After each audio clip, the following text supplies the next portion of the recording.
All right. We are now live for the February AMA. That's Ask Me Anything session. We've already got some good questions lined up, so I may as well just jump in and start addressing them. I will say that it's nice to be inside today. It's pretty cold out here in Milwaukee, and I've got my good Stone Creek coffee here. So, all right, so let's look at the first one, lapse 9 continuum. I heard you say that you studied math in college. I'm fascinated by the notion of limits. There seem to be natural joints or singularities in nature and time emergence thoughts. So, yeah, interestingly enough, the theory of limits was part of what got me to study mathematics as a discipline in college, in part because I think, like a lot of people in middle and high school, math was pretty boring. I was good at it, but I didn't see any real, sort of deep significance to it. And the math teachers were pretty dull types. So anyway, I got to college and I tested well in my SATs, and they threw me into a calculus class. And so the very first day, the professor, Ron Haas, started explaining the theory of limits. And most of the class were bored out of their minds because they weren't into that sort of thing. And I was like watching him put stuff on the board, and I was like, holy crap, this is math.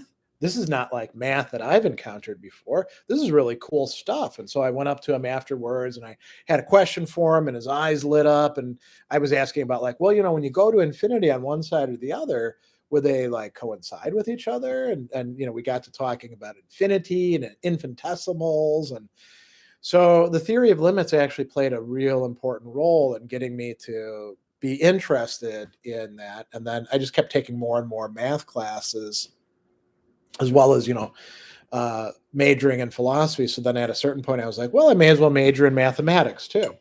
So I double majored in college. Now, are there limits in a non-mathematical sense, like a metaphysical sense? Yeah, I mean, Aristotle talks about this, and so do other authors in ancient philosophy. And yeah, are there natural joints? You mean places where things separate out? For, no longer this thing, now this thing in nature certainly appears so, because otherwise we couldn't exist, right? And we are, if you think about the human body, we are these very complex dynamic systems, which actually incorporate a lot of stuff that's not human body inside of us, like, all these micro, biomes that we have in our guts, and, chemicals floating around in our bloodstream and brains and things like that. So yeah, there's all sorts of uh, limits where you cross a threshold from one thing to another, and philosophers have been, quite interested in that. How do you explain, movement, interpenetration, those sorts of things? I don't do that much with that myself, but there's many other philosophers who are quite interested in that. So let me take Dr. Beavis's more serious question, because there is no such thing as the best breakfast meal. There's no best meal at all.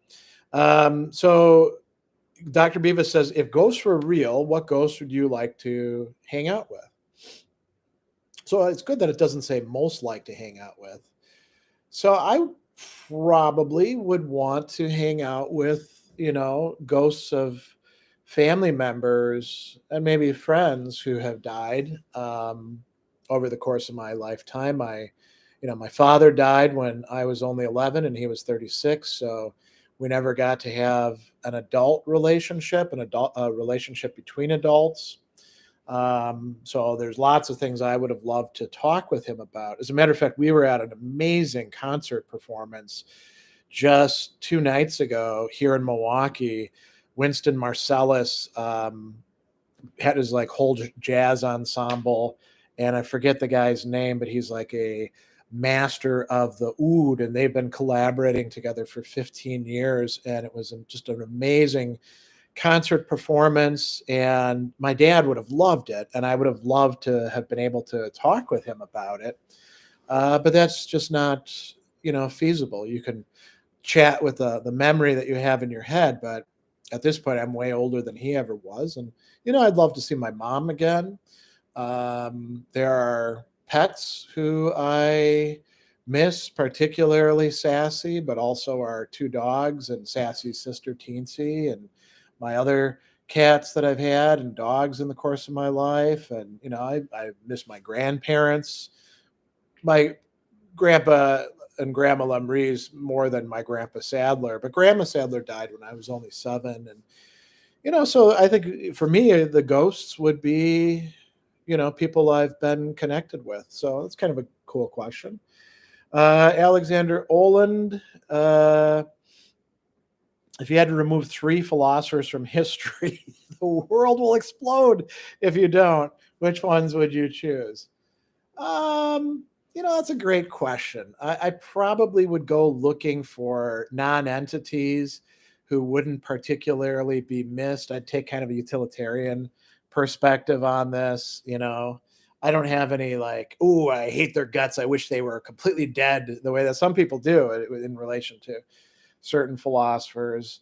I kind of think that I would try to find the people who would have the least impact. Not only that they didn't make any impact in philosophy, but you know, nobody in their neighborhood would miss them. They don't have family or anything like that. That would be my guess. Ali says, any advice on how to read classic philosophical texts? They seem really hard to read at times. You just got to keep at it. I mean, I've got those videos on self-directed study that I think give you some advice. I've got a video on reading philosophical texts. There isn't a recipe for how to do it. There's all sorts of approaches that you can take, but I guess the thing that's the most important is to not allow the discouragement. Yeah, they're going to be hard to read, just like going to the gym and working out is hard, but it's rewarding if you keep doing it. It will get easier, but philosophical texts are never going to be completely effortless, and they probably shouldn't be. So, and Andy Livia says, do you have any thoughts on Mere Civility by Teresa Bajan? I've been seeing it come up a lot lately.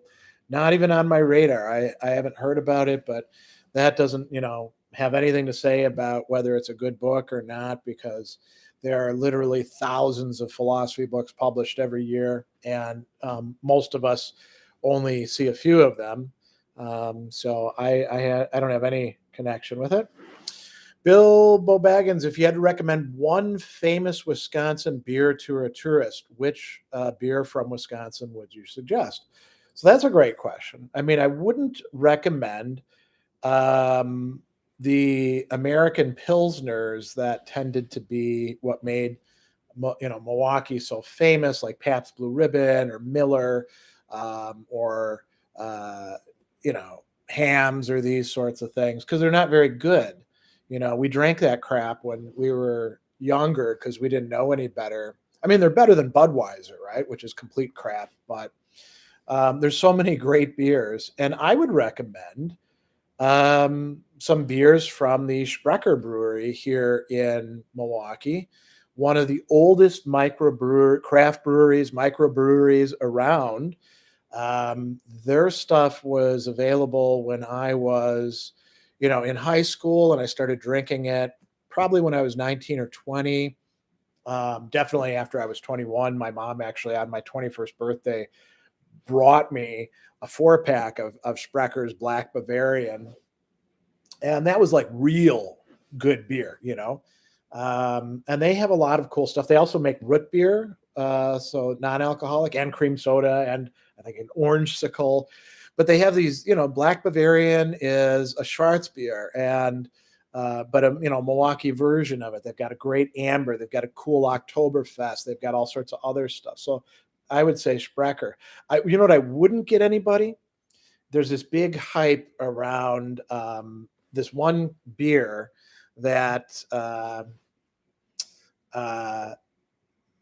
they have a great marketing strategy, but their beer isn't really that good. And the marketing strategy is you can't buy it outside of Wisconsin, right? And I'm forgetting the actual. Oh, is it Spotted Cow? They make like Moon Man and stuff like that. Their stuff just ain't that good, you know. Sprecher is where it's at. All right. Let's see. Ali Awad, what philosophies have you gotten the most benefits from, like Stoicism for mental resilience? I mean, in part, the ones that you see me engaging with the most. So, ancient philosophies, the Platonist tradition, which means not just Plato, but running through Plutarch and Middle Platonists and into the Neoplatonists, the Stoic tradition, the Aristotelian tradition, thinkers like Cicero who are eclectics, various Christian thinkers like Clement of Alexandria or Lactantius or Augustine or, Boethius, existentialists of all different sorts, dialectical philosophers like Hegel, all running all the way up to people like Lacan. So there's a whole bunch of people who I draw on, and that's part of why I'm an eclectic. I don't think we have to be on team such or such and such. And I think that, to take Stoicism, it's become very popular, but many of the people who claim to be Stoics aren't really Stoics because they don't spend time reading Stoic texts and like learning about Stoicism. So that seems like a little bit of a problem to me. Um, that they're on Team Stoicism, but they don't know much about it. I am going to try to clean this lens a little bit. That's a little better. I was seeing this line coming through things. Um, Patrick says, "What do you think of Thoreau's Walden? Would you consider making a video on Thoreau's works?" Yeah, I would consider doing Walden. I'd also consider his. I forget exactly what it's called, but he's got this great, like in praise of John Brown, because Thoreau is an abolitionist, and being an abolitionist essentially meant taking a hard stand at a difficult time that had to do with human dignity and being against slavery. In this state, by the way, Wisconsin, most anti-slavery state in the nation at the time that the Civil War was being fought. So yeah, I would do Thoreau. The trouble is that I'm not usually shooting core concept videos on people who I'm not teaching in my classes, and I don't usually teach Thoreau. There's nothing that says I couldn't, right, in some class down the line. Brian has a good question here about Lacan. Best way to start with Lacan. So I actually do have some opinions about this. Best way to start is not by jumping into the Écrit. The Écrit is this wonderful collection of really important essays that people reference, like the mirror stage or that sort of stuff. But that stuff is a little bit trickier than what goes on in his seminars. And I wouldn't necessarily start with seminar 1 and 2, although it wouldn't hurt you to do that. But I actually, I often suggest people start with the ethics of psychoanalysis, in part because there's like reference points that you're getting. You're getting to see Lacan's take on, say, romantic love or utilitarianism or de Sade or Kant or, Aristotle or people like that. And I think if you've got a bit of a background in philosophy, that might be the easiest way to go in. Um, Ali, after Stoicism, what philosophy do you recommend to study? Who says you have to wait until after Stoicism? I mean, it's not like you can exhaust reading Stoic philosophy. You have to go back, like with any great philosophy, and reread and study some more and deepen your approach and stuff like that. So I would put aside the after and just think about what it is that you're attracted to. There's nothing that says you have to like go back and begin with Plato or pre-Socratics. You can jump into Aristotle and the Aristotelian tradition if you want. You can jump forward in time and read Rene Descartes, somebody influenced by the Stoics. You can, it's up to you. It's your brain. You get to do what you want with it. Chim Chu Ri, for the purposes of this question, where is the rest of Chim Chu Ri? You can consider Peterson a philosopher. I don't see the rest of the question. But I wouldn't dignify Peterson with the title philosopher. He's a guru type who blends together the stuff that he's read, sometimes inexpertly. You can be like, well, that's a terrible reading of Nietzsche, or um, where did this come from? I think he probably should have retired a couple of years ago. He's done his thing. He doesn't have anything to contribute that's new, and the stuff that he does have to contribute is kind of blah. I think people will look at him in future time and be like, oh yeah, he's sort of like other non-entities that we don't read anymore, but that was part of the popular culture of the time. you know so Lap says, been studying calculus. As somebody with a philosophy degree, I've had similar experiences being charmed and intrigued. Yeah, there's a lot of cool stuff going on in mathematics. If you think about the different applications of it, and then well, there's this whole thing called philosophy of mathematics where we ask questions like, well, what the hell are numbers? Right? And you could be a Platonist or an intuitionist or a formalist. There's all sorts of cool stuff going on. But you can say that really with any discipline, right? If you get it to the higher levels of it, you inevitably start dealing with metaphysical questions, moral questions, epistemological questions, aesthetic questions. Like when you're doing proofs in mathematics, why do we like proofs to be elegant? That's an aesthetic question, right? So, yeah. All right. Alionic has a very practical question. I've been talking to someone online for 2 years.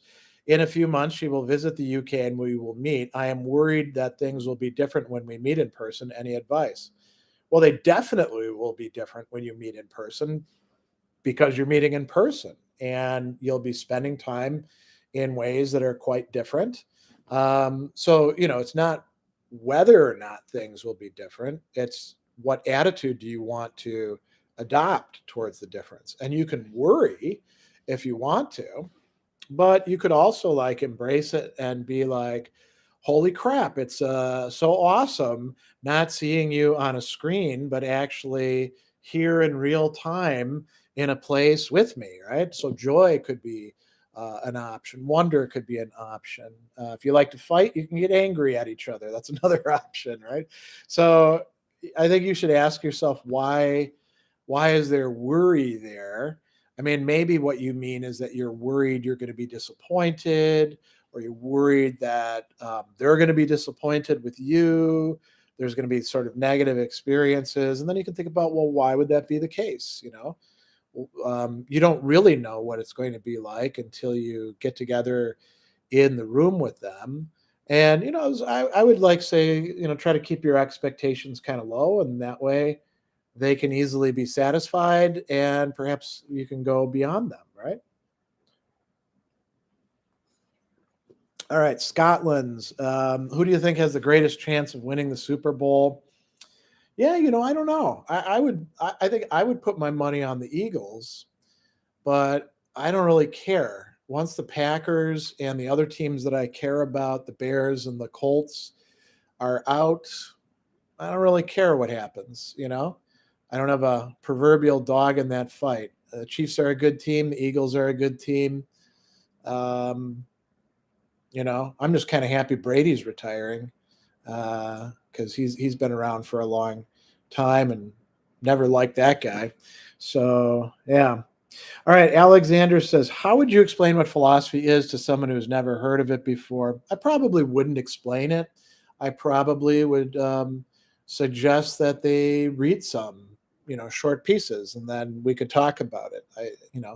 I mean, you could say things like, well, it's the love of wisdom, but what the hell does that actually tell you? Not a lot.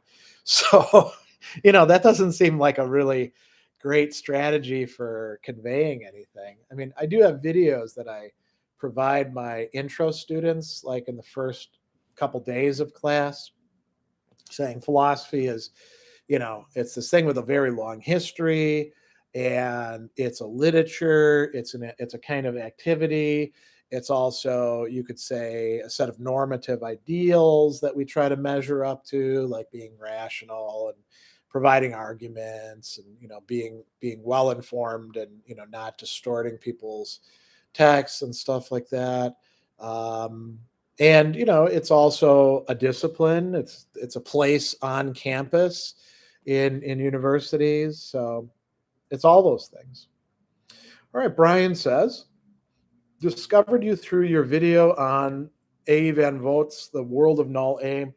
What other Van Vogt would you recommend, and what other pulpy sci-fi would you recommend for philosophy and/or religious studies course? Well, so Van Vogt is famous for Null A. He's also very famous for the Slan stories, right? So those are quite good. There's the Weapon Maker series, which I also did a session on. And then he's got all sorts of other stuff as well that's not quite so connected, you could say. And he's got short stories that he writes. And those are quite good as well. I'm a fan of Van Vogt. Damon Knight really hated his guts and wrote terrible things about him, but I'm more of the Philip K. Dick uh, appreciation of Van Gogh tendency, where you're like, well, yeah, of course his stories don't completely add up because they're not supposed to be logically consistent. Um, so yeah, and then what other pulpy sci-fi would you recommend for philosophy or religious studies courses?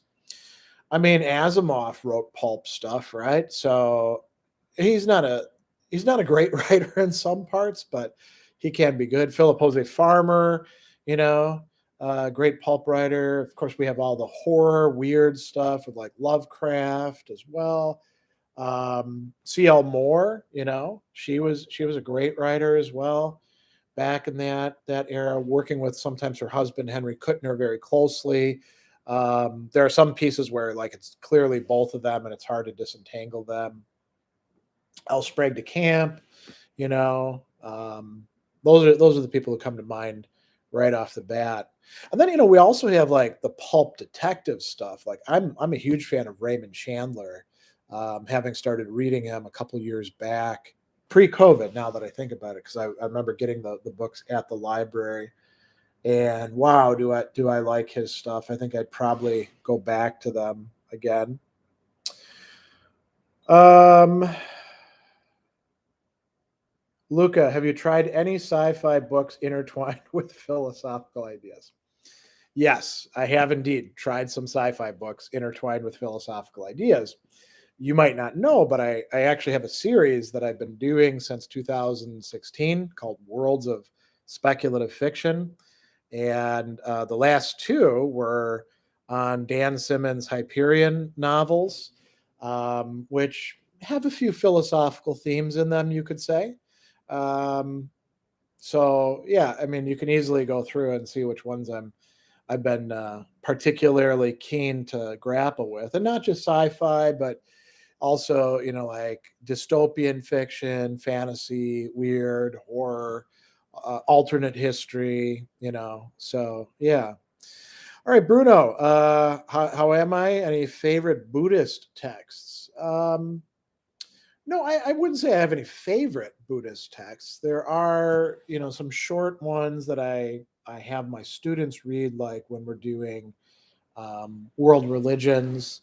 I will say this: Americans, and maybe this also holds for Europeans, they often have a very truncated and distorted viewpoint on Buddhism, where there's like what the Buddha said, and so a few Theravada texts, and then they jump right into Zen Buddhism, and then maybe some Tibetan stuff or some engaged Buddhism, even secular Buddhism, and they ignore the majority of the, let's call it, the normative tradition.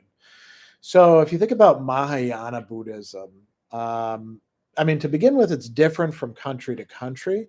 So, there's what's going on in India and in Central Asia, and then that crosses, the Himalayas famously, or goes around it through Central Asia and makes its way into China. And you get all these cool schools.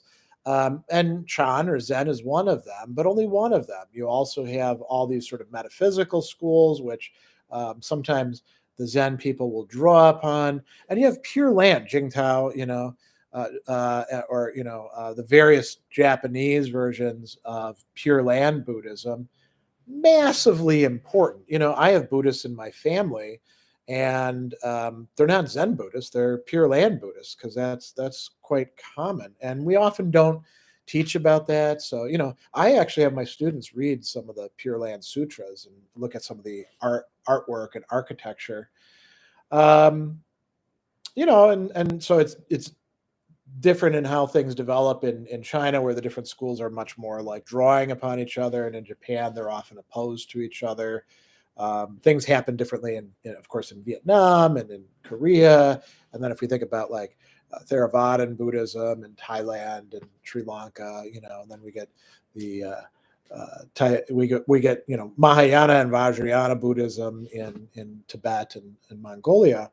There's a vast panoply of stuff, right? And so I think I don't really have favorite texts. I have texts that I send my students to try to give them a fuller understanding of what is involved in this vast, you know, millennia old philosophical and religious tradition. All right.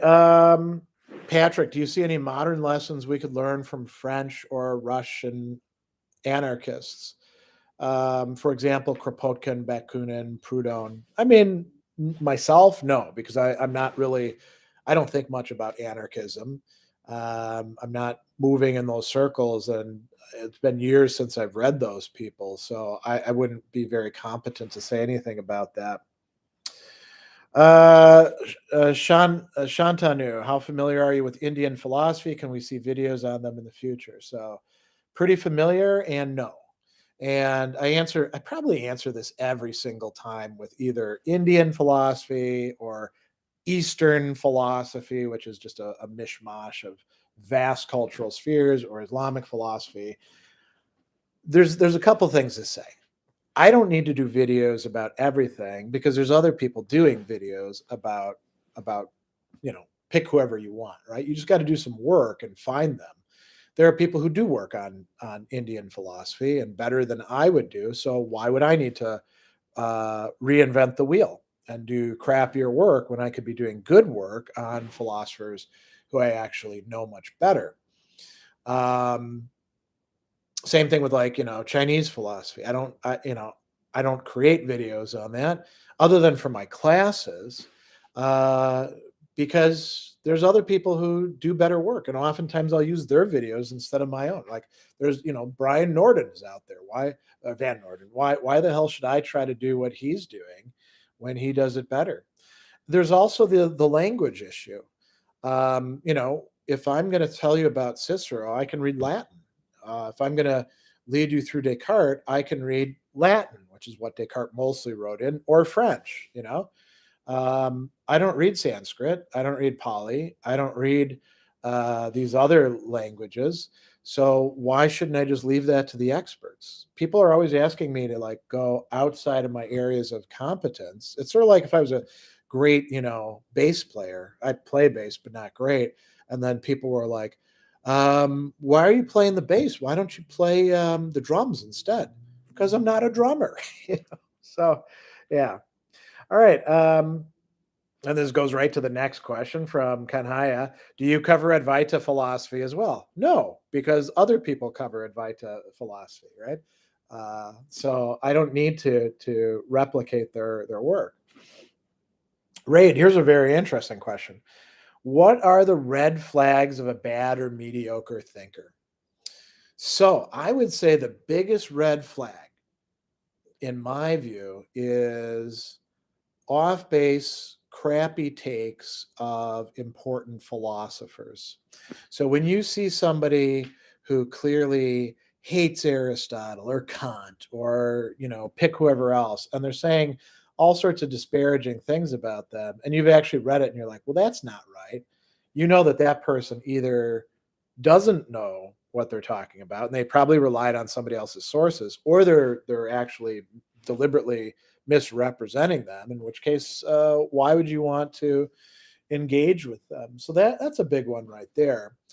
The need to present yourself as somehow being the pinnacle of philosophy in the present, like you're the one who's bringing everything together in the vast system. Okay, now previous philosophers may have done stuff like that, but they could have read a lot more of what was available than is possible right now. So, there's that. I would also say lots and lots of name dropping, you know, that's kind of a red flag for me. Not that you shouldn't like cite sources and stuff, but there's kind of an undue name dropping that's more about getting oneself prestige. Um, so those are some red flags, I would say. All right, Lyndon, good to see you here. Do you have any interest in the Popper Kuhn Feyerabend discussions about scientific epistemology?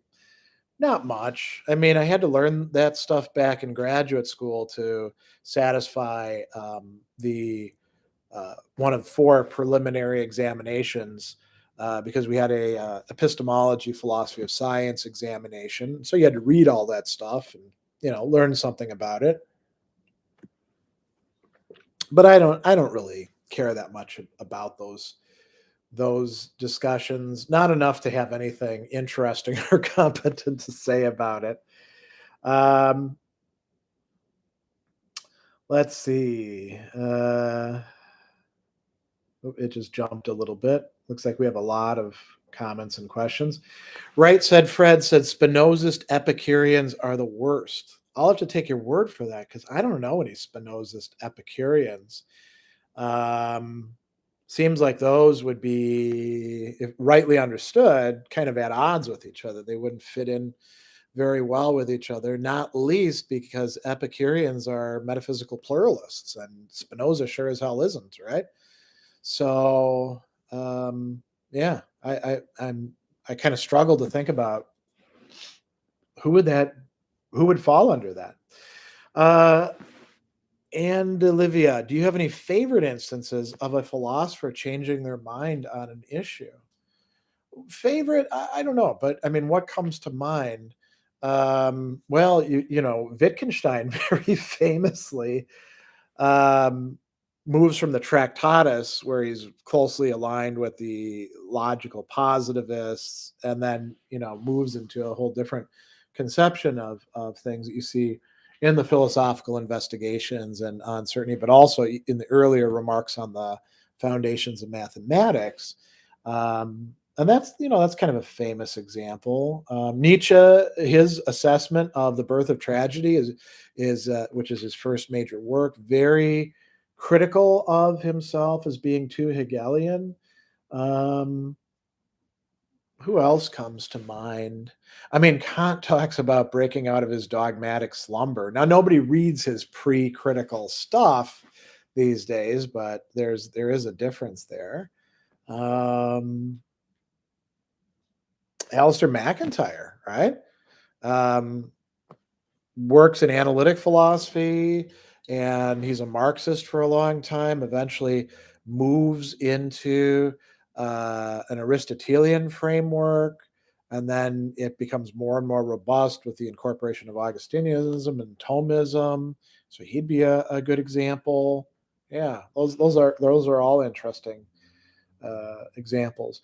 Trevor says, could breaking down our narrative forms of communication into sets of ternary logic propositions help diminish the level of Maya in society? So Maya means illusion. It's a very big, broad catch-all thing. Um, would breaking down our narrative forms into sets of ternary three-part logic propositions diminish the level of illusion or mistaking or stuff? I doubt it. I think it would generate more, in part because narrative forms don't neatly fit, three-part syllogisms. As a matter of fact, most things don't very well. Even Aristotle, when he talks about syllogism, there's syllogism in that sense. Syllogismos is actually much broader and includes other modes of argumentation as well. And, this sort of a thing has been attempted in the past. You could think about the failure of the Logesis project in the early 20th century, or, structural attempts to try to understand narrative in much more sophisticated ways than just logical propositions, but still trying to formalize it. They always break down. Language is way more complex than that. So I don't see that as a viable way of doing things. All right. JB Bell, I'm disappointed to see Stoicon being in Florida, but to make it philosophical, how do you decide whether to boycott or just abstain from some system you find ethically objectionable? Stoicon isn't in Florida. That's not Stoicon. That's another Stoic thing that they're doing. I forget exactly the name, but it's not being called Stoicon. Stoicon will be online again this year as the Modern Stoicism uh, steering committee decided to do in the last 3 years. Andy and I are not going to be running it this time around. We're passing it off, and it looks like it will probably be some other people and have some other themes, but that's up for discussion right now. So you don't have to worry. There is a Stoic thing going on down in Tampa, Florida, which I'm not going to either. I mean, to begin with, I have an event the night before here in Milwaukee at the Women's Club in our Philosophy Eats thing. So neither Andy nor I would be hopping on a plane. But even if we were able to do it, we'd have to really think about whether the hell we want to fly down to Tampa, Florida, given what a hot mess Florida is slurching into becoming. It's like just a cesspool, and we don't want to get COVID either. So if there's any place where we're most likely to get it, it probably would be there. So you don't have to be disappointed about missing that. I think that's basically because one of the organizers, Brittany Palat, is down there in Tampa, right? Um, I mean, and why boycott? Boycott means like you're declaring, I am not going to go to this thing because of these reasons. I'm going to, I would normally go to this, but I'm not going to go to it. You just don't go to it. Like you say, abstain, right? I don't think that going down to Tampa or any place in Florida, or really almost any place in the American South, is a great idea right now anyway.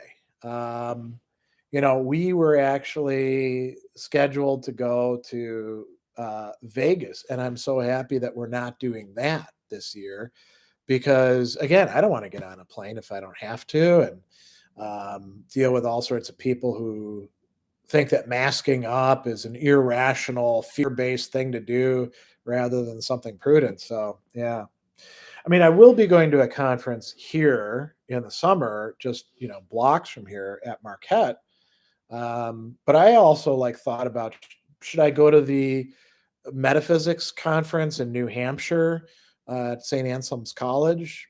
And I said, no, I'm not going to do that either. I'm going to wait and see for a little while. All right, Lyndon says Nietzsche made this observation about humans imitating other humans to feel on the inside the motives of others. It's interesting because recent research shows that smiling affects emotions. Yeah, I mean that idea has been around for a long time. Mimesis is something that is morally relevant, we could say, right? We learn this in Plato and Aristotle and other thinkers, so it's not that big of a surprise. CNC, there's lots of talk recently about the societal impact of new machine learning technologies. Even if these systems aren't truly intelligent, their influence could be huge. Thoughts on this? Yeah, it's not even that they're not truly intelligent. They're not intelligent at all. There isn't any measure of intelligence that they successfully satisfy because they're not conscious. They're not learning because there's no learning going on. It's just doing interesting algorithmic processes. And yes, they will have massive impact on our lives.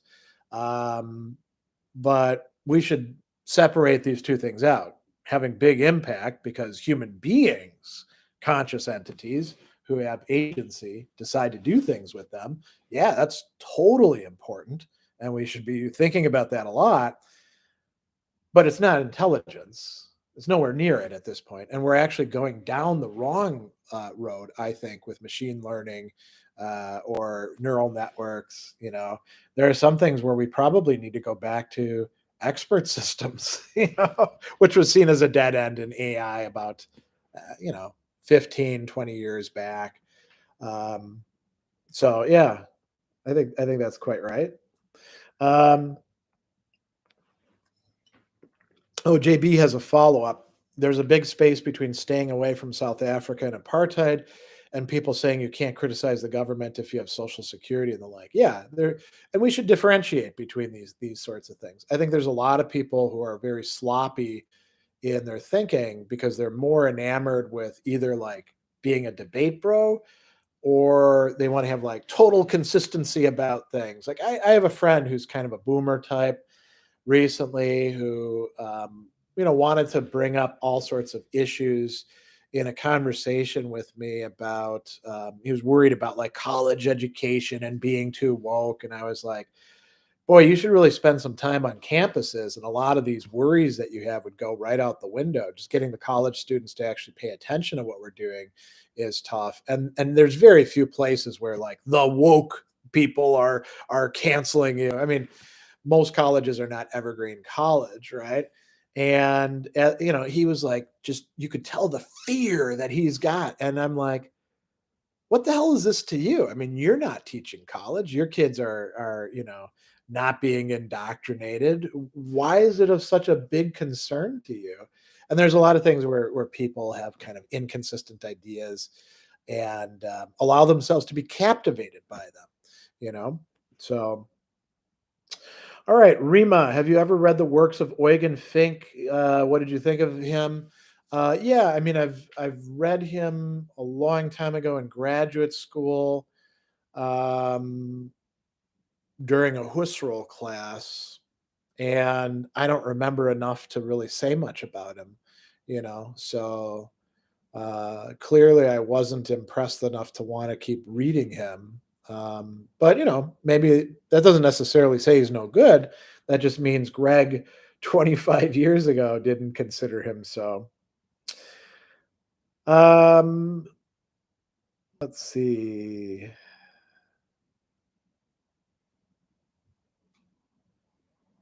Alexander Olin, is there intellectual progress in philosophy? It's overwhelmingly accepted that Newtonian physics improved on Aristotelian physics. Are there similar instances of widely accepted progress in philosophy? You will not find consensus among philosophers about that. I mean, most philosophers, I would say, in the present don't have a very good background in philosophy's long and complex history, so they're not really even competent to say anything about that. um, but it's a mistake to think that progress is exactly the same from discipline to discipline to discipline.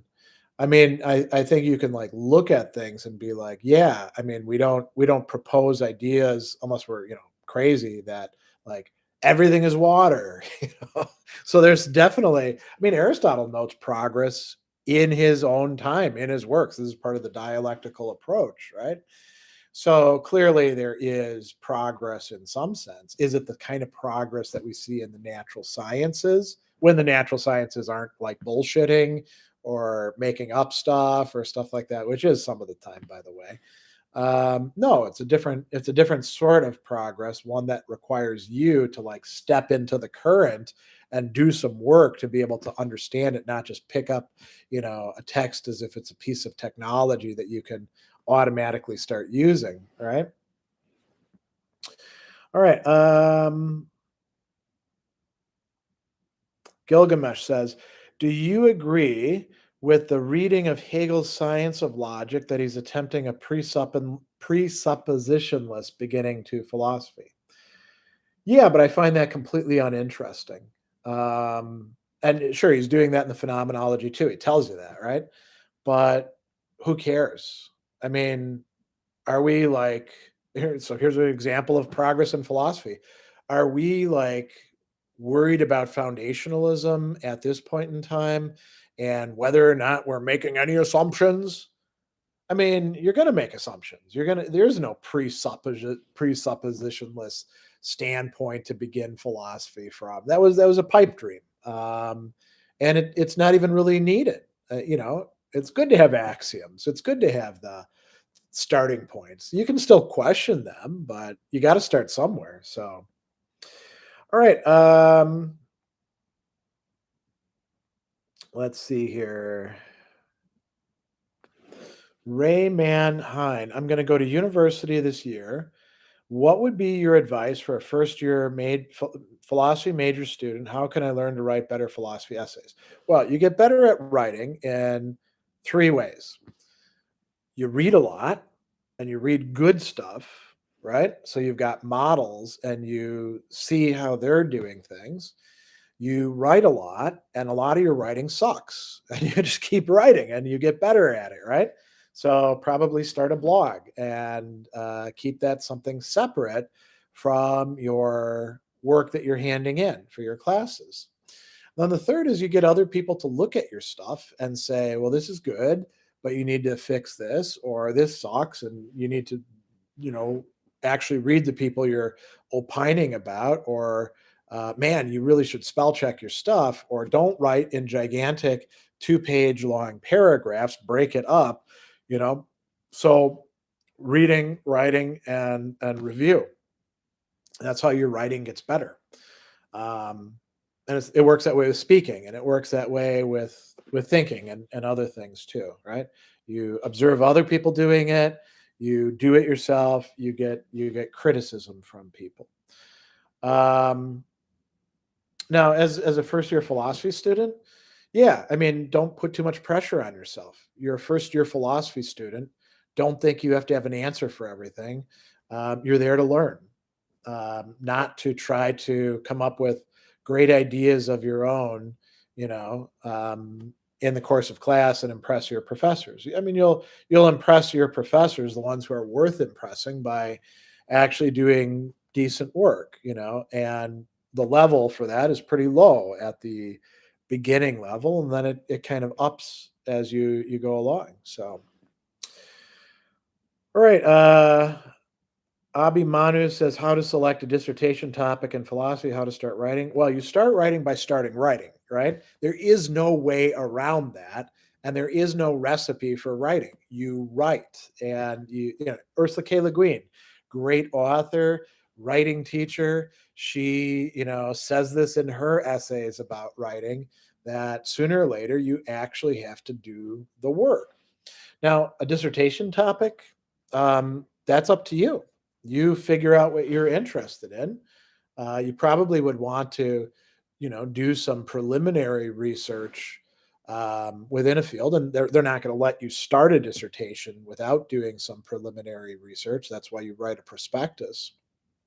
But you have to figure out what you're interested in. And again, there isn't any recipe for finding out a dissertation topic. I mean, it's there could be different problems. I remember people when I was in graduate school and they're like, I don't have any idea what I'm going to write about. And I was like, I got 15 different ideas. Here's three that you could work with, and maybe they would be interested in one, or maybe they'd reject it, or they would modify it. I've always got more ideas than I have the time to write about. But some people have a hard time. And sometimes it could be like you feel like your mind is a blank spot. One thing to keep in mind is there's a lot of pressure to like do original research that's going to contribute to the discipline. The odds of you actually pulling something like that off in a dissertation are pretty low. Most dissertations don't contribute significantly to our understanding of, a great thinker, concept, or problem. And that's okay. You're you're not writing your master work when you're writing a dissertation. You're doing something to satisfy a requirement. Luke Mockery, do you think there's more to the difference between a comedy and tragedy than just how things conclude for the protagonist? I mean, Aristotle says yes, and it depends, in his case, on like what kind of protagonist do we have? Do we have a noble person or a base person? Base is comedy, noble is tragedy. So yeah, there's all sorts of different ways, depending on whose theory we're going to look at, about how comedy and tragedy would differ from each other. Um, Bicameral monk, I understand he might have a bit of a reputation, but do you enjoy any works from Charles Bukowski? I read Bukowski because everybody was reading him and talking about him, and some people were imitating him, either in their writing or their lifestyle when I was in college and graduate school. And I gradually just sort of concluded that he's not for me. I don't find what he's doing and saying all that compelling. Um, I mean, I think I'd probably rather, if I was going to pick somebody from that time, read Norman Mailer than Bukowski. Um, although Mailer's probably a little older than Bukowski. Um, but he had kind of like a fan base, and I just didn't find there was that much there on his part. All right, Jake, like your lecture series and fiction work, if you were to do one on a TV series, does any show in particular come to mind? Well, I've been thinking for a while about um, doing a spin-off of the World's a Speculative Fiction series that would be about TV or movie series. Um, but the shtick that I was looking at originally was how does it compare to the book series? What does it take? What does it depart from? So like, there are no good versions of Ursula K. Le Guin's Earthsea out there, but I could like look at the Studio Ghibli and be like, wow, what a hot mess this is, or the bad sci-fi version. I haven't watched Asimov's Foundation on Apple TV, but maybe that's good. I don't know, you know. But I thought about doing that, and I've also thought about maybe doing some things on some series on their own as well. But I mean, it's really a matter of having the time to do it. So, all right, Alexander Olin, I know you're into figures and psychoanalysis like Freud and Lacan, but do you have any interest in cognitive psychology or any of the contemporary quantitative approaches? Um, Quantitative approaches, no, because I mean we already did that with behaviorism way back in the day. Unless there's some massive difference that is going on there. Cognitive stuff, I mean, I talk about that already. CBT and REBT, and to a certain extent DBT. I think those can be useful. Sometimes they're done poorly, just as much as psychoanalysis is often done poorly. um, it really depends on what you're doing with it. Um, Not so big on positive psychology, in part because I see all the like self-sampling that they have people doing, self-surveying, and I'm like, well, this is not good data that they're generating. Um, Plus, I don't like the some of the assumptions. I also, I think Viktor Frankl's interesting too. You read like Man's Search for Meaning, that's cool. That's kind of a pop, existentialist book. You read his actual serious works, there's some depth there. So yeah. All right, Elionic, have you read Derrida's On Forgiveness? If so, what are your thoughts on his idea? True forgiveness consists only in forgiving the unforgivable. I think it's typical Derrida bullshit. You know, I think Derrida cannot resist making things like that phrase. And I think that he's very hit and miss. Some of his stuff, like his early work, can be very rigorous and thoughtful. Some of it can just be like basically drivel. And then there's everything in between. Um, I mean, you notice I don't rely on him a lot for stuff, and he's actually somebody I thought about writing my dissertation on at one time. So, true forgiveness consists only in forgiving the unforgivable. I mean, when are you going to use that? How is that a useful thing to say to people when they're trying to figure out whether or not they should forgive something? These crazy, wild, like on the extreme kind of cases. it just doesn't that doesn't do much for me, you know?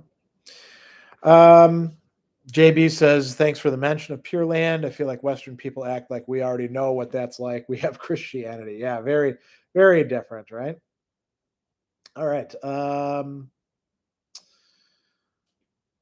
Let's see.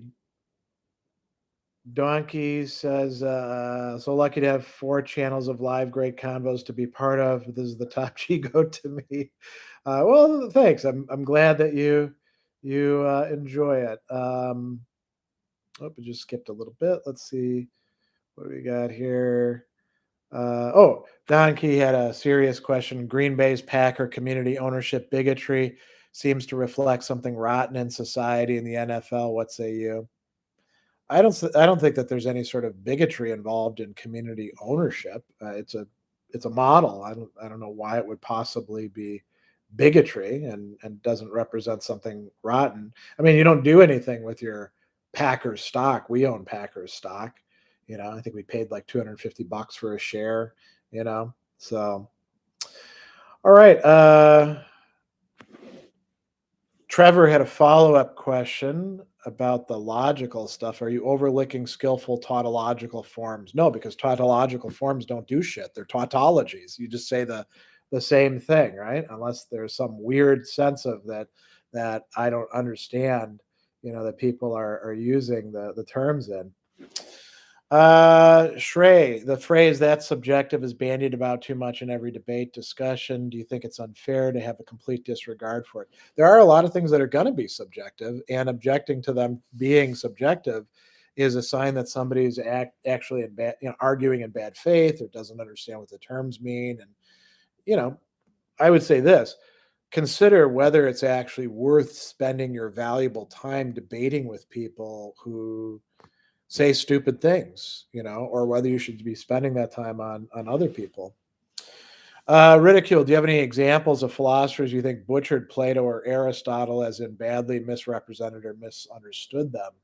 I mean, we could come up with dozens, including many people in the present who, I mean, go to an average philosophy conference and listen to some analytic or continental tell you all about why Plato or Aristotle is wrong, you know, and then you're like, well, that's not in the text. And Aristotle actually does answer this here. Prime example of this would be there was this big debate and discussion, and you know, Aristotle scholars who should know better were involved in this, like, you know, Richard Kraut. Is, you know, Aristotle's theory of friendship egoistic or altruistic? And you're like, well, first of all, Aristotle actually addresses that, not in Nicomachean Ethics Book 8, which is the only thing you're reading, but in the next book, where, you know, there's the whole discussion of, you know, philautos, self-centered, self-loving. You know, if you just read that shit, you wouldn't be asking these dumb questions, you know? Um, and then there's like, you know, you're going to try to fit Aristotle into these contemporary categories that you're particularly into and nobody else really gives a shit about outside of your little circle. You know, there's a lot of that goes on with Plato and Aristotle in the present. Um, and then, you know, there's good interpreters where you're like, well, that's clearly not the case. Like, you know, think about Leo Strauss and, you know, everything's got to be esoteric. And what is the real message that's being said between the lines in Plato's work? And after a while, you're like, come on, let's just read the friggin' Plato. You know, you know, obviously there's hacks like Ayn Rand who love Aristotle, hate Plato, gets Plato wrong, gets Aristotle wrong too, right? So there's lots of examples of people who get you know mixed up. All right, let's see. Javier Baina, here's an interesting thing. What are ways you think Thomas gets Aquinas or Aristotle, for that matter, wrong? Coming to it with all sorts of assumptions about what Thomas is actually doing and being crappy readers of Thomas himself. That's where I think it very often goes wrong. and then making big assumptions like, well, Thomas is basically Aristotle plus Christian doctrine. I mean, all you got to do is read the Summa Theologia a while, and you realize that Thomas, yes, is bringing up Aristotle and Aristotelians like John of Damascene and Alexander of Aphrodisias, but he's also referencing authors like Cicero and Seneca and Boethius and Augustine and Anselm, drawing on them at different points. So he's got a very complex approach, and I think that a lot of Thomists are, you know, they want to use Thomas for something. The other thing too is they often are very schematic in their reading of the history of philosophy. So they'll get like Kant becomes the big bad guy, right? And you're like, well, that's a take, but it's not like the right take on things.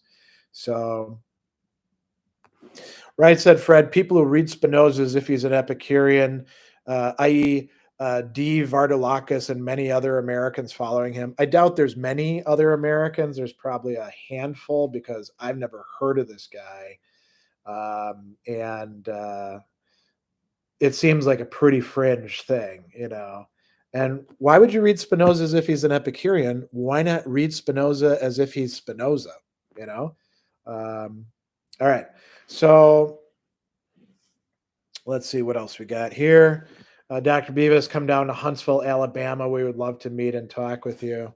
Yeah, I don't know that that's going to happen anytime soon. I'm not doing a lot of travel. Certainly not to the redder states. Well, COVID is still in full force. I'm immune compromised. My wife is. We don't need that sort of problems. Um, Ken says currently very much enjoying reading through volume 4 of Stoicism today. Don't have anything to add other than to say thanks for editing it and taking part in its creation. Yeah, so Ken is referencing Stoicism Today, Selected Essays, volume 4, which Leah Goldrick and I brought out in, I want to say November, October, earlier last year. I don't know if we have it out before Stoicon? Maybe we did. I don't remember. It was all kind of a blur to me. Yeah, that was a cool project. I think that the current editor, my friend and colleague Harold Kavli, he intends to continue the series along with his assistant editor Judith Stove. So you might see some further works coming out as well. Let's see here.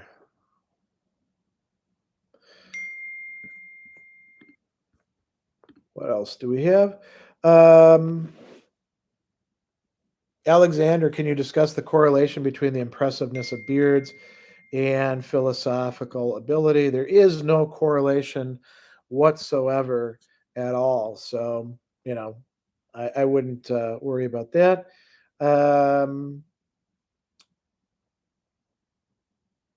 Oh, Bilbo Baggins, a friend of mine who introduced me to philosophy of friendship. I would like to talk about it with him in depth. Do you have any starting points outside Aristotle and Cicero, which are good starting points? Yeah, Plato, discusses it in the Lysias, and then it comes up again in the Symposium and in the Phaedrus. Um, there are some really great discussions of it in Plutarch in various places, not just in his philosophical works, but in his biographies as well. Um,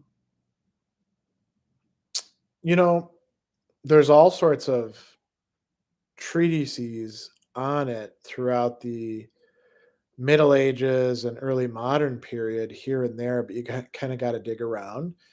And, Mary Wollstonecraft's Vindication of the Rights of Woman, very interesting discussion about why marriage should be more oriented by friendship than by erotic love.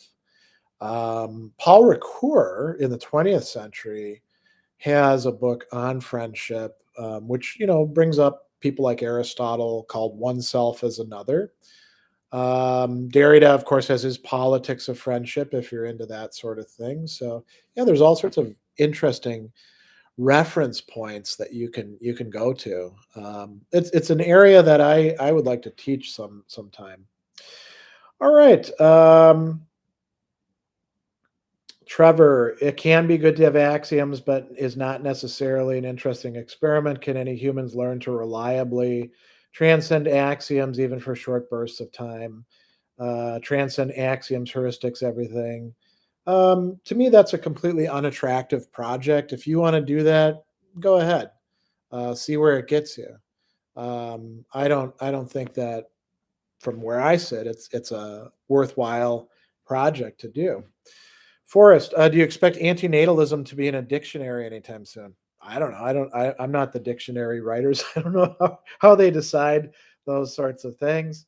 Um, let's see here.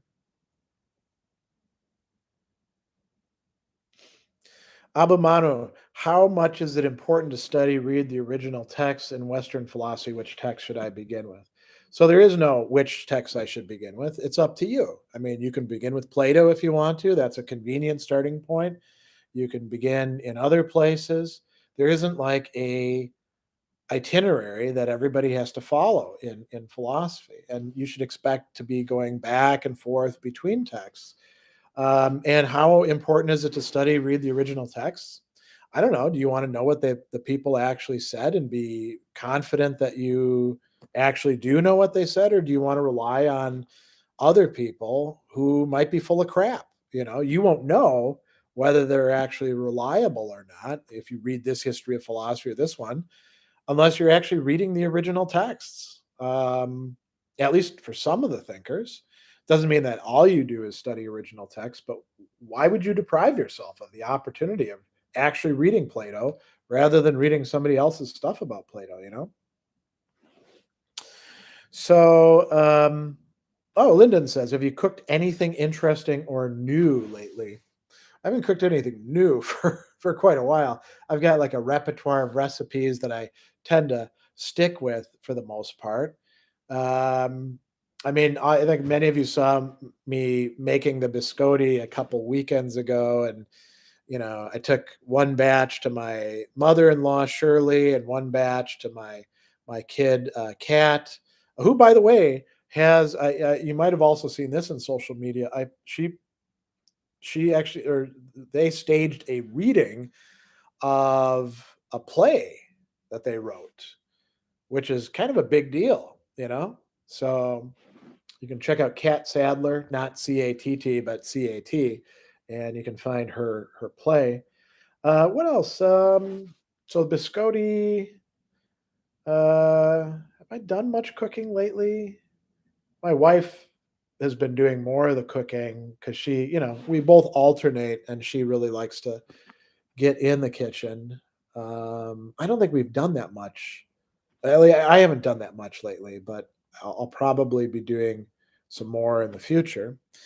Um, do, do, do, do, do.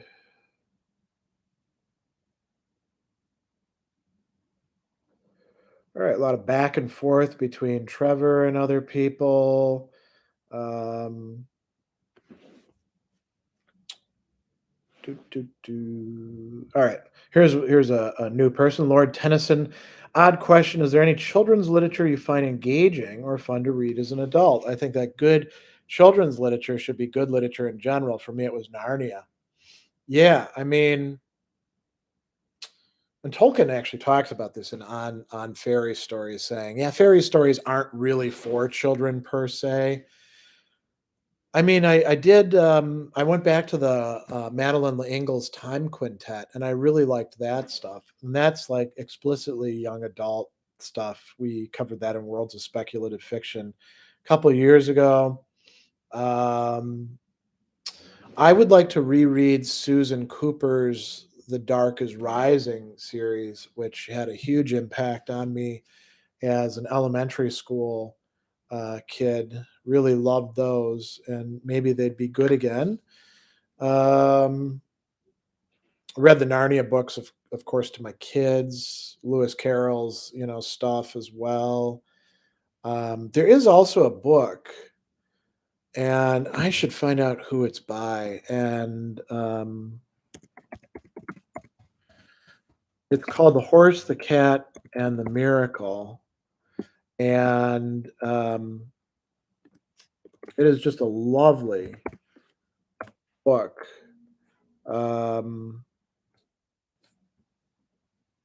1968 hardback. It says here, Lesra Gigi is the author, and what an awesome children's story that turned out to be. Is there any other stuff? Um,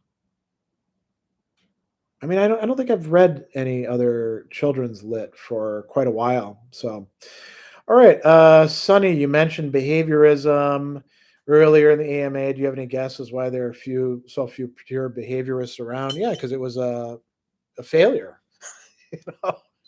I mean, I remember very interestingly reading Beyond Freedom and Dignity by Skinner and showing mathematically in one of my classes why none of this shit could actually work the way that he's presenting it.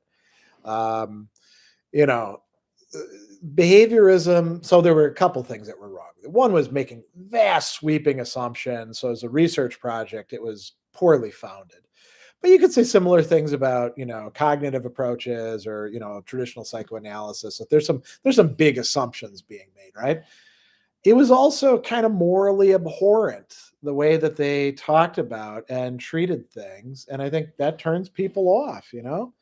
And it turned out to be useful for some things in a pragmatic sense, but not to be very true. So that's probably it. R.T. Whitby is the logical conclusion of believing in the existence of a perfect God, believing the existence of a perfect world. No, I don't think that you have to believe. If you believe there is a perfect God, then you got to figure out what you mean by perfect because there's a lot of ways of understanding that. So it's not like it's a simple concept. Um, it doesn't entail a perfect world. Um, So I mean, there are ways to try to show it, theodicies of sort. I mean, you got Leibniz. Oh, this is the best of all possible worlds. Still doesn't mean it's perfect, right? So yeah. Um, McBLT Gaming. How many books a year do you read? I don't know. And there's different kinds of reading. There's like reading to do a book review. There's reading to teach, which is often rereading in my case. There's reading for pleasure. There's reading to consult certain chapters. So I don't have a clue, and I don't think that numbers like that really matter much, because what you're reading is what's more important, right? Um, Donkey recipes. Do you make your own mayo? No, because I don't like mayo. I don't see why I need to make it. I stick to things I actually enjoy. Samuel, thoughts on Kojev as an introduction to Hegel? I mean, yeah, if you want to understand Kojev's perspective, sure. If you want to understand Hegel, maybe, you can get some ideas from Kojev, but you're getting more Kojev than Hegel when you read him. Alexander, if you could befriend any philosopher, who would you choose? That's a good question. I mean, because who they are as a person is not necessarily who they are in their works. Um, who would I want to hang out with? I mean, probably what would be best for me is hanging out with Anselm. He was a good guy, um, quite interesting, quite engaging. I'd probably pick him. But Rene Descartes seemed to have been a pretty cool guy too. You know, um, David Hume probably would have been fun as well. Mary Wollstonecraft. I'd love to have met her. Uh, Quite a brilliant person. Um, so I don't know. That's a good question. Um, let's see. Who else do we have? Oops, just skipped again. Um, Chris says, in between my first and second read through of Aristotle's categories, I watched your core concept videos. Got a great foundation of understanding now. Thanks. Yeah, well, that's good. Um, the categories is often the work that we start people reading Aristotle with. It's kind of a bad idea. But there isn't any best work to start people reading Aristotle with, like an introductory work. Apparently, he did have a Protrepticus, but we don't have that anymore. Yeah, the categories is kind of a mishmash of a whole bunch of different topics, and parts of it you're like, what in the hell is this guy saying, right? Sometimes it's a factor of the English translation, but sometimes it's also the overall idea. So yeah, I'm glad that the videos were helpful for that. um let's see here. Laps says, any favorite examples of atmosphere in metal? Not quite sure what atmosphere means. um I mean, there's definitely like different feelings you could say to different groups or albums, right? Like, think about like Venom's early stuff where the sound production was kind of low, but it was very like straight ahead. They didn't call it black metal until the second album. And if you look at like old interviews with Kronos, he's like, we play power metal, speed metal, black metal. It's just like a whole bunch of strings of things together. But there was definitely an atmosphere to those first three albums. Raven with their, athletic rock as it got coined, in the first like four albums. Great example, you know. So I guess you could say there's a whole bunch of things like that, but I'd have to think about what atmosphere is. All right. Deplorable Morian says, I've been reading the philosophical investigations. Curious your thoughts on Wittgenstein's reorienting philosophy as therapeutic exercise for those tangled in language. I think that was the sort of thing that Wittgenstein and his contemporaries needed, but it's definitely not all there is to philosophy. And it was really silly for people to pretend that was like that's what philosophy is and does. Wittgenstein is more like a cul-de-sac than an avenue. It's a cool place to go to, but and you can make some uses of some of his ideas, but you spend a lot of time kind of spinning your wheels with him in the philosophical investigations. And I mentioned, lectures or uh, what is it? Is it lectures on foundations of mathematics? It's definitely foundations of mathematics. And then on certainty, there's a lot of like Wittgenstein just kind of like going around and trying to figure stuff out. And then people took that as like, well, that's what philosophy should be like. Um, so yeah. Um, Bolet Mao says, can we spot cryptomnesia and differentiate them with references when reading a book? I don't know what cryptomnesia is. I mean, it would suggest hidden memories or something.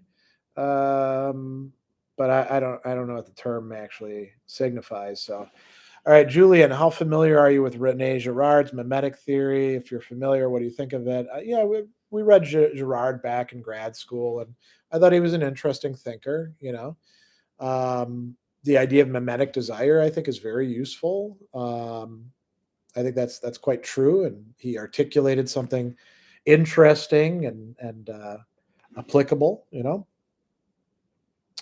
All right, RT Whitby, what do you think about the CIA being involved in the assassination of JFK? Many of the JFK researchers think that they were. I don't really give a shit about the JFK assassination. Um, it's funny. I had a time back in graduate school where this professor, who was a boomer and was actually from Canada, but had lived a lot of his life in the U.S., was trying to tell me about like how the CIA and the mafia and all these people were involved, and I was like, I mean, I don't really care. And he's like, how can you not care? It was a revelation that our government was corrupt and, was lying to us. And I was like, well, who the hell doesn't know that? you know, I get how, like, for true believers in Camelot and all that, it could have been a real wrenching experience. But I mean, at this point in time, why do we care? It's not as if there haven't been conspiracies before. So yeah. All right. Donkey didn't know of your mayo aversion. I don't have a mayo aversion. I just don't like mayonnaise. Um, so I'm not. And by the way, this sort of thing, like the oil emulsifies before the eye. You can use any ingredients.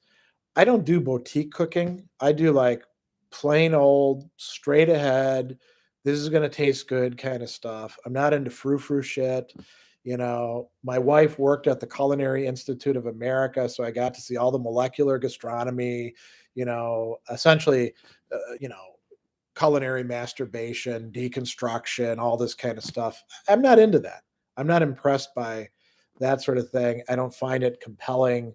I would rather like make a good loaf of bread or good stew or something like that and get it done and start eating and get back to the stuff that I really want to do. So, all right. Lyndon, what secondary thinker or thinkers of Nietzsche are you into? The debate over what he was saying is quite wide and so on. Yeah, that's a good question. So, I mean, I do like Deleuze's Nietzsche book. I mean, I don't think with any of the interpreters of Nietzsche, I'm going to say this: I don't go to them because I want like a completely accurate understanding of Nietzsche. I go to them because they take Nietzsche in interesting places on their own. So, Heidegger's got these great Nietzsche lectures, which are sort of like Kojève and Hegel, right? You're getting a lot more Heidegger than you are necessarily Nietzsche. Same thing with Deleuze's stuff. Um, but I don't spend a lot of time reading secondary lit. You have to understand. Time is limited, and unless I'm doing like academic work where I need to bring in interpreters and say, well, this person's right about Aristotle, this person's wrong. I'm not usually spending much time reading other people's stuff on these. So, all right. McBLT Gaming. Why don't philosophers get more involved with politics and shaping our society? Yeah, sounds like a great project for you. Why don't you get involved as a philosopher in structuring the society, or if you're not a philosopher, try to make some openings for philosophers in politics and shaping our society, because there isn't a hell of a lot of room for it, right? It's not easy to get involved in politics. Um, so that's probably the answer right there. Um, all right, Bullet cryptomnesia is an implicit memory phenomenon in which people mistakenly believe a current thought or idea is a product of their own creation when they've encountered it previously and forgotten it. Okay, well, um, and what was asked originally? Can we spot cryptomnesia and differentiate them with references when reading a book? I mean, I don't know. I've never thought about this. Not really an issue for me, because I don't assume that I'm coming up with the ideas that are being articulated in a book and being like, that author stole from me. Immanuel Kant is saying the things that I have said. So who does this happen to? Um, you know, uh, I guess it happens a lot when people steal other people's stuff. Like in business settings, when your boss here's your great idea and then passes it off as their own and thinks that they actually came up with it. But are there a lot of people doing that with philosophy books? I don't know. So, all right, let's see here. Laps for continuum. There's one word in here that's doing a lot of work. You seem to be very disciplined and making good use of your time, hoping to develop that skill more myself. So seem is doing a lot of work there. I screw off like other people do. There's days where I'm going to do this and I'm going to do this and I'm going to do this. And then very little of it actually gets done. Um, so, like the closer you actually get to the Greg Sadler, who is not, the person in social media or in YouTube, but is the guy living here in this apartment with his wife, the more I think you see him not getting things done, um, and, watching TV longer than he should, or um, you know, not getting to all the projects that he sets himself, sleeping in, all those sorts of things. So, but I mean, life is like that. I mean, when I get done with this, I got to go and like take a load of laundry and put it in the dryer, and then eat a little something and get ready for the next event, and then think about what else I'm going to do during the day. So yeah, same. All right, so Ken. Now Ken is also, you should note, somebody who knows a lot about metal. When Scott Teruli and I were doing our classic metal class, Ken was a very frequent attendee who has a lot to say. So, for atmospheric metal, I'd strongly recommend the first four Priest albums. Highly experimental for their day and have an atmosphere of futurism about them in many of the tracks. And I would second that. And so, what are the first four Priest albums? Rockarola, which has some really great stuff on it. Some Priest fans are like, "Yeah, it's not as good as the other albums. They hadn't quite found their way." But I remember getting it as a teenager and putting it on the turntable and being like, "Holy shit, this is awesome stuff." You got Rockarola itself with this wonderful fantasy of a Rockarola woman for a Rockarola man, you know, and then you've got like these atmospheric pieces like Caviar and Meths and Winter and some other classic works on it. Then you got Sad Wings of Destiny, a lot of great ones on that. And then my favorite Priest album, Sin After Sin, the third album, really awesome stuff. Um, from the very beginning all the way to the end. And then Stained Class, that is also a great album. And you can hear them getting harder and heavier on that particular album. Um, there's also a great cover of Better by You, Better Than Me. Spooky Tooth did it originally, and Priest then did it after that. So, yeah, so that's a good suggestion. And you could say the same thing with like the first five, well, actually six Iron Maiden albums. The first two of them are the compositions. I mean, it's all virtuosic, but there's kind of an openness in them, in the sound, in the production. And then you got Number of the Beast and Peace of Mind and Power Slave, and that's all kind of like in one big progression. They've got a new singer who winds up being, the one of the best singers in metal, Bruce Dickinson. Steve Harris is still doing most of the writing, and then you get Somewhere in Time, where some people thought they kind of lost their way, but I think that stood the test of time. So, all right, TM. After finishing Will Durant's Study of Civilization, what do you think would be a good continuation after Napoleonic Age, where Durant sadly signs off? I wouldn't rely on Durant much. Durant is kind of a popularizer who plays fast and loose with stuff. I would maybe go back and read some other historians than Durant. All right. Milahan says, "I enjoy your content. I'm glad to read that. I'm happy that you do." Um, and I'm going to say something because there aren't any other questions here right now. So I've been doing the YouTube thing now since 2011. Well, the spring of 2011, and so now it's about 12 years. Um, and I'll definitely be doing it through the rest of the 2020s. I don't know what YouTube is going to look like come 2030, if it's even going to be around, or what's going to happen with it. But I enjoy doing that content production. I've produced now about, I think, 2,500 videos total. Um, and some of them are not as good as others, when especially in terms of like production stuff. I just plunked down a flip cam and record stuff without a mic, and that didn't always come out great. Sometimes the lighting would be a little inconsistent. Um, but it's good, and I'm really glad that the technology was there because, when I first started doing, YouTube, actually, before I even started it, my wife, Andy, was like, "You should try doing this, upload your stuff," and I was like, "Well, who's gonna wanna watch my crap," you know? Well, as it turns out, a lot of people. YouTube was a great equalizer. You could be at a very low tier institution, be kind of a nobody, and people might still, if the content fits their needs, they'll still watch it. So that's great.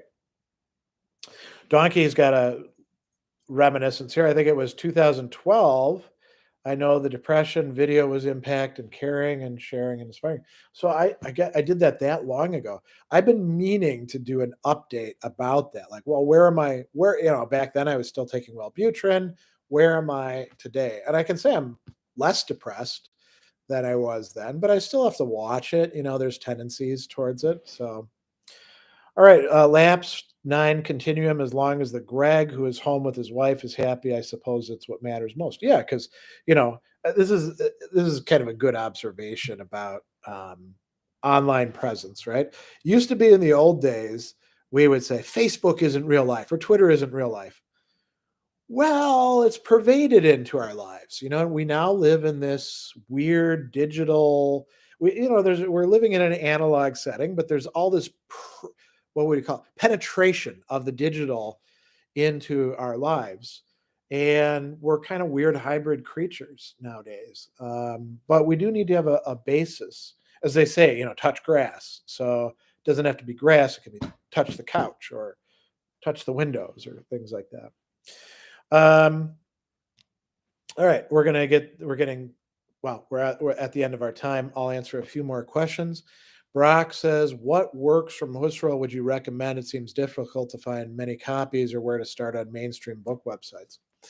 So one of the works I would recommend by Husserl is not a book, but it's rather an encyclopedia entry that he wrote. I think it was for Encyclopedia Britannica. He wrote an entry on phenomenology. So you got like one of the most important phenomenologists explaining what he thinks phenomenology is for a non-academic, um, public. That's whenever I teach phenomenology, or if I'm teaching like contemporary philosophy and orienting it towards continental, I include that piece. Um, I think the Cartesian meditations are pretty accessible, and they're fairly short, so that can be quite good to begin with as well with Husserl. Um, and then that'll at least like get you started, right? So, all right, Milahan, Philosopher's Corner. What advice would you give a philosopher who gets harassed for studying philosophy? It depends on where you're being harassed, who's harassing you, why you're being harassed. I mean, is it like, walking down the hall and people are like, "Hey, nerd," and they knock the Heidegger book out of your hand? That's one kind of thing. If you're like, getting in people's faces and telling them that the unexamined life is not worth living, that they're living unexamined lives, you might be bringing a bit of that on yourself. I don't know your situation, so you know I don't know that I have a lot of advice to give about that. Um, and then here's one other from Millihan. Any advice for a philosophy blog startup? Yeah, write a lot. Um, and don't necessarily release everything that you write. The blog is up to you to do with what you want. Milahan, people who troll me and say it's a waste of time. Okay, so if it's online trolling, block those people.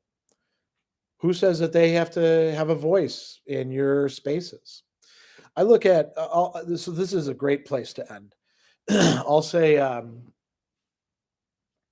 look at my YouTube channel, I look at my social media as being like my front porch. People can come on it and have conversations with me and with each other, but if they act like assholes, they're getting kicked out. And I don't like give people a lot of, you know, I'll give people a second chance, but they're probably not getting a third chance if they're acting like a jerk because they're not worth my time and they don't have to be worth your time either. So if people are trolling you and you don't like what they're saying, block them. If you're in Twitter or you're in Instagram or Facebook or whatever else, there's mechanisms for that sort of thing. You don't have to engage with them. You engage with people who are going to have productive conversations with you, you know? And then the same thing goes for like face to face stuff. If you've got friends and your friend group are like, yeah, philosophy is just a waste of time. We should be like out there partying or something like that. Well, then you might want to pick some different friends. And sometimes it can be difficult to make friends, but that's, uh, that's the way it works in life. You get better at it, sort of like writing. You get better at it the more that you do with it. So, all right. I am going to say goodbye to everybody. Well, this is a nice one from Donkey. You may not realize how nice a few minutes of grown up talking is. Yeah, I mean, especially like, let's say you're bringing up little kids or something, right? There's a lot of people who wind up starved for, as we call it, adult conversation. So, all right. Thanks for all the great questions and comments. And I'll see you next time. We got some other stuff coming up this month. That's cool. Next um, Saturday, we've got Worlds of Speculative Fiction. We're talking about the Witcher series, Sapkowski's stuff. That'll be a lot of fun. And what else have we got? I'm trying to produce a self-directed study video on Descartes, which might be helpful for some people. And we've got some various other things here and there. So, all right, I'll see all of you, and we'll meet up somewhere else in the ether.